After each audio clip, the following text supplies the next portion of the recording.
Ma'am Krista Perez, so ito po yung full setup natin ma'am. So ayan po yung ating transformer.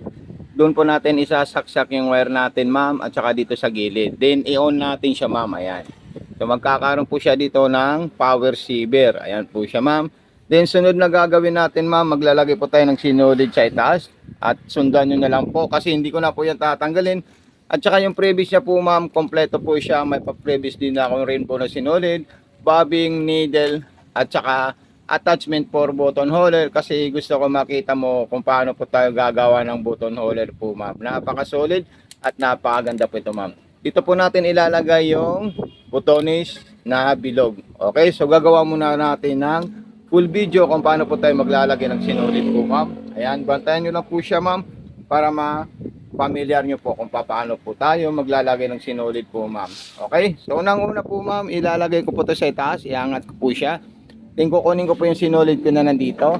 Ito po siya ma'am. Ayan, isasabit ko po siya sa likod kasi mayroon po siyang arrow. Then sunod natin, dire-diretso lang po siya ma'am. Ayan, then pataas. Then may hook po doon na maliit na makikita mo siya na metal.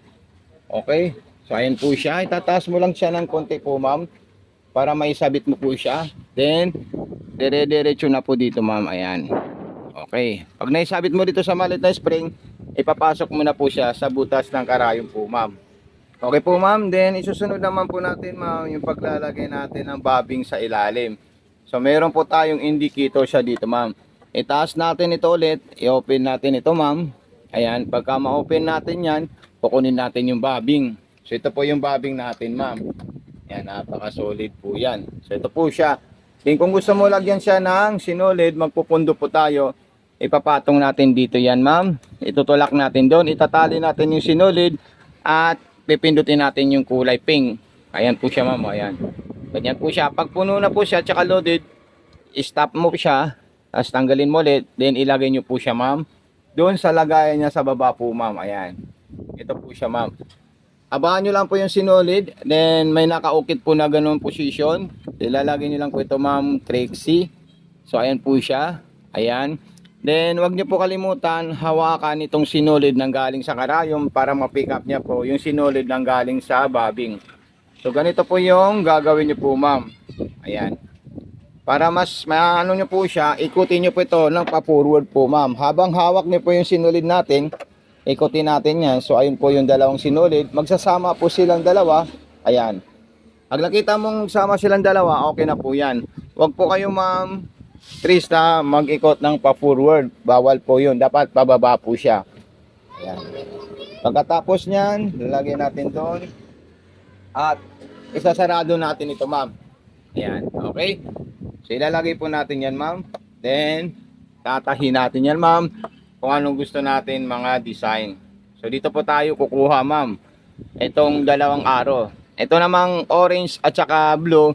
Yung sa orange is nasa distance. Ito namang blue nasa wide ng zigzag. Halimbawa nagzigzag po kayo ng number 3. Kung gusto nyo makitid at malapad, dito po tayo sa left and right. Okay.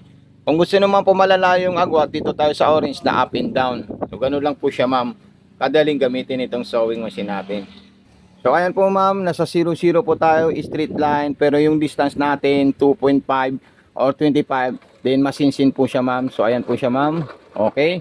Then kung gusto nyo pong malalayo po ma'am, pwede nyo po i-adjust itong orange. Gawin natin 3.5 or 35. Para makita nyo po yung differences ng 25 at saka 35 na distance. So ayan po siya ma'am, ayan. Then ipakita po natin sa inyo para makita nyo po yung performance ng ating sewing machine. Ayan. Kunin ko lang yung punting ko. Then tatanggalin natin itong sinulid natin at tela. So yung sinulid po ma'am, kailangan po ma'am, mahaba po yan ma'am para hindi po matanggal. Ito po siya ma'am, ayan. Napaka-solid po siya ma'am at napakaganda. Okay? So ayan po siya yung stitches natin. Ayan sa ilalim, white po yung nilagay ko po siya ma'am. Ayan. Okay. Then sunod naman natin dyan ma'am, yung zigzag. Kunin natin yung zigzag po niya. Okay. So, yung zigzag natin is 03. So 00, 01, 02, 03. So ayan. So wala pa akong binago sa blue at saka sa orange. So pipindutin natin yan. Yan, normal na sigsag lang po yan, ma'am. Then, kung gusto niyo pong masinsin, so babaan niyo po ito, ma'am. Kung gusto niyo malalayo, taasan niyo po ito, ma'am. Ayan. Okay, so ginawa ko siyang 1.5 para mas masinsin po siya kumpara mo sa 2.0. Ayan po siya, ma'am. Then, kung gusto niyo po malalapad naman po, ma'am, i-adjust niyo to, ma'am. Ayan. Ayan po siya, oh. Okay, so 60 or 6.0. So, sobrang malaki po yan at sobrang malapad po yung zigzag na pinagawa natin sa kanya. Then, pwede rin natin gawing 2.5 yung lakad or yung distance. So, ito na po siya, ma'am. Papakita ko po sa iyo, ma'am, yung ginawa niya. Okay? So, huwag nyo po ako kalimutan, ma'am, i-message sa Facebook page Mato Sewing Machine Vlog, YouTube channel Mato Panumpang Vlog, at saka TikTok shop Mato Sewing Machine. So ayan po siya, ma'am. Ayan. Napaka-solid po siya, ma'am, at napakaganda po, ma'am. Okay? Etong nakasingit dito, ma'am, pang mayroon po kayong nakitang nakasingit na naglalaktaw, so palitan muna po ng karayom yung unit natin. So pwede po natin yan, ma'am, palitan ng karayom po, ma'am, para mawala po yung lockdown niya. Ito po, ma'am, yung karayom natin. So ibig sabihin, mapuro na po yung ulo pag nagpapaktaw at saka naglalaktaw. So kailangan natin palitan. So ito po siya, ma'am. Kuha na ako ng another na karayom po, ma'am. So ito po, ma'am, yung patamang paglalagay natin ng karayom. Meron po tayong makita sa karayom natin na yung needle is maumbok at saka may flat. So yun po yung hanapin natin, ma'am. Then yung flat, banda po sa likod, at itong bilog, banda sa harapan po, ma'am. So okay po, ma'am, ang gagawin nyo po, ma'am, isasagad nyo po yung karayom. Pag naisagad nyo po, may tornilyo po doon at hihigpitan nyo po siya, ma'am, para hindi bumagsak. Dapat mahigpit po siya. At saka sagad po siya, ma'am, kasi pas ginagad nyo, may hangganan po dito. So gaganon po siya, then higpitan nyo po yung tornilyo po, ma'am. So ayan po, ma'am, sinubukan na natin pinalitan ng karayom. Titingnan natin kung may paktaw or laktaw ang ating zigzag. Pag wala po siya, ibig sabihin po noon, yung sewing machine natin, perfect po siya at hindi po siya sira. So ito po, papalitan po natin siya ng karayom at itatapon na natin yung karayom natin, ma'am. Yan.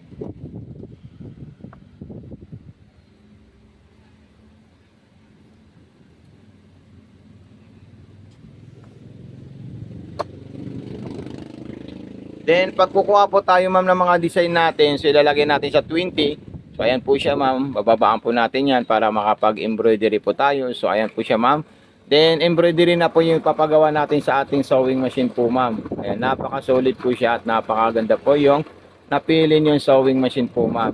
Then, isunod naman po natin dyan yung number 30. Tingnan natin kung anong design po yung number 30.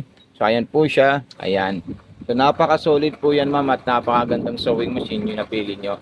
So, bago nyo po ito, ma'am, i-open, ma'am, pa-unbox po, ma'am, para makita po natin yung sewing machine natin na dumating sa inyo is napaka-safety at napaka-secure po.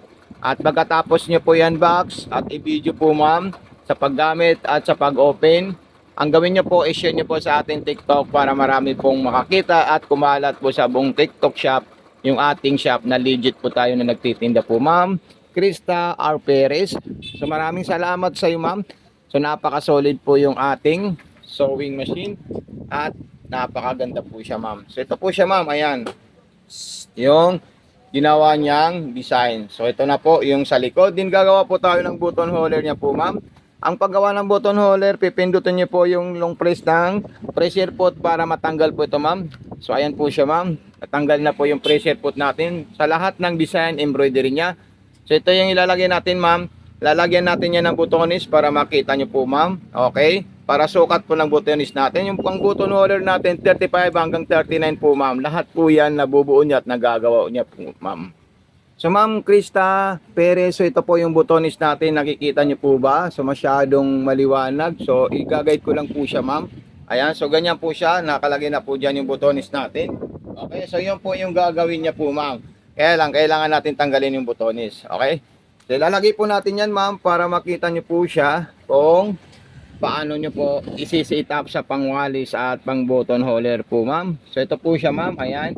Then dito po natin yan isasabit, ma'am, ha? Ayan. Panoorin nyo lang po siya, ma'am, para maitinda nyo po siya. So close ko lang po siya.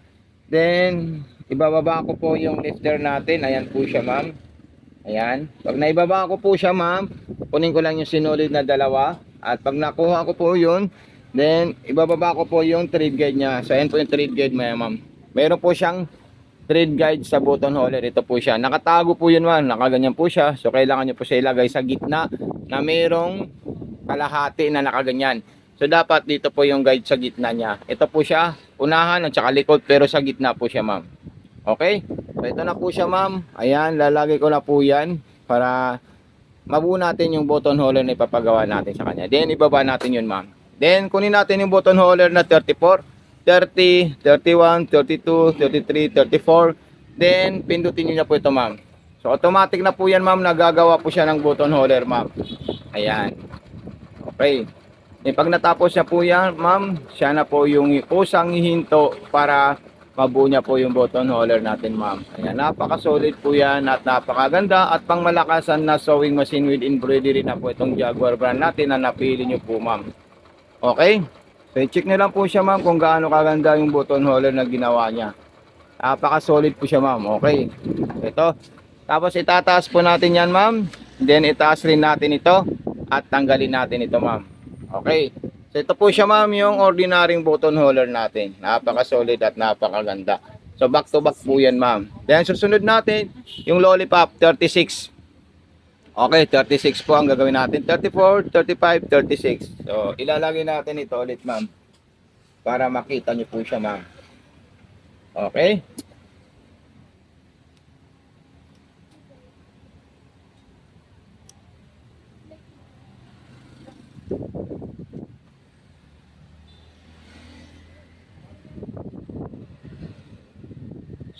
So, ito na po siya, ma'am, yung button holder natin na lollipop. Napaka-solid at napakaganda po siya, ma'am. So, okay, ma'am. So, maraming salamat po, ma'am. Tatanggalin ko na po ito, ma'am. Ayan na po siya. Ayan. Then, ilalagay ko na po yung universal footage natin, ma'am, para good na goods po siya, ma'am. So, ayan. So, ayan na po siya. Hindi ko na po tatanggalin yung mga ano natin, mga sinulid natin na nakalagay para mayroon po kayong guide na susundan pag na-receive nyo po ito, ma'am. So, ito po siya, ma'am. Ilalagay ko na po ito, ma'am, para mapanood nyo po siya. So, maraming salamat, ma'am. God bless and more power. Yung freebies niya, i-open natin yan. Ilalagay natin dito, ma'am. Ayan. Tapos, yung transformer niya po, ma'am. Huwag niyo po kalimutan doon isaksak. Kasi 110 lang po ito, ma'am. Salamat and God bless po.